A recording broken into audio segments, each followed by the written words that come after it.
Okay guys, I got the old style Blackstone griddle with the drain over on this side. Thought about showing some people this, but basically if you got a bunch of grease that's coming down here, as you know, goes into here and then drips all over down everywhere.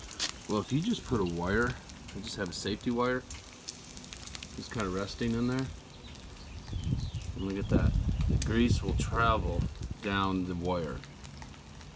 And that way it's not making a big mess everywhere. So I've been meaning to post something about this, so I figured give you guys a little insight. Okay, happy grilling. Okay, just wanted to show you during the process of the bacon. So far the wire's still working pretty good. Just have it rested in there. Look at all that grease, it's still traveling right down it.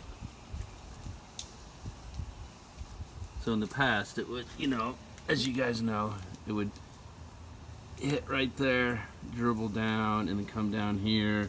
And you can see here some from the other day when I did it. That's not wax, that's good old-fashioned bacon grease. So anyway, this works a whole lot better.